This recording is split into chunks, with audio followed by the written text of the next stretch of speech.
Praise the Lord. எப்படி இருக்கிறீங்க? கர்த்தர் உங்களை ஆசீர்வதிப்பாராக. இந்த நாளில் இந்த பரலோக சத்தம் நிகழ்ச்சி உங்களுக்கு ஒரு பெரிய ஆசீர்வாதமாக இருக்குது இல்லையா? பெற்றுக்கொள்ளக்கூடிய ஆசீர்வாதத்தை எங்களுக்கு தெரியப்படுத்துங்க. கர்த்தர் உங்களை ஆசீர்வதிப்பார். இந்த நாளில் ஒரு வசனத்தை நான் வாசிக்கிறேன் பாருங்க. நீதிமொழிகள் 15ஆம் அதிகாரம் 13ஆம் வசனத்தை நான் வாசிக்கிறேன். மன மகிழ்ச்சி முக மலர்ச்சியை தரும், மனோ துக்கத்தினாலே ஆவி முறிந்து போம். கர்த்தருடைய பிள்ளைகளே, மன மகிழ்ச்சி முக மலர்ச்சியை தரும். அதாவது இங்கே பாருங்கள், மன மகிழ்ச்சி முக மலர்ச்சியை தரும்.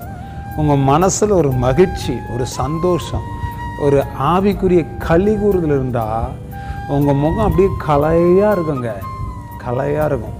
ஒரு சிரித்த முகமாக, ஒரு மகிழ்ச்சியாக, அது பார்க்கறதுக்கே ஒரு சந்தோஷமாக இருக்கும். இன்றைக்கி நிறைய பேருக்கு மன மகிழ்ச்சி கிடையாது.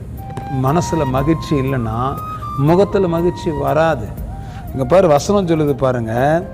அதுதான் ஆண்டவர் சொல்கிற, மனோ துக்கத்தினாலே ஆவி முறிந்து போம்.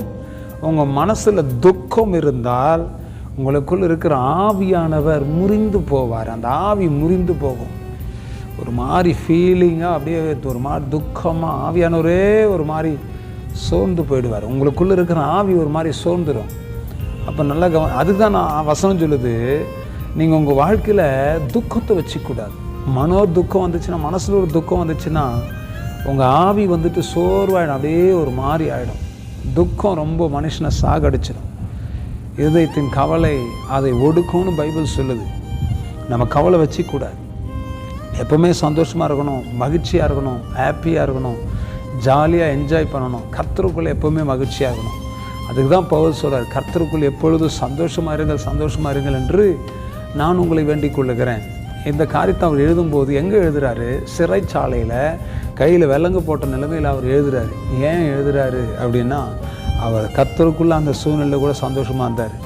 யாராவது அப்படி இருக்க முடியுமா? இருக்கவே முடியாது. கர்த்தருடைய பலம்தான். அப்படி சந்தோஷமாக இருங்க. கர்த்தர் உங்களை ஆசீர்வதிப்பார். ஜெபிக்கலாமா? தகப்பனே, இந்த நல்ல வேலைக்காக ஸ்தோத்திரம். துக்கமும் கலக்கமும் இந்த பிள்ளைகளை விட்டு விலகட்டும். மன மகிழ்ச்சி நல்ல மருந்துன்னு பைபிள் சொல்லுதுப்பா.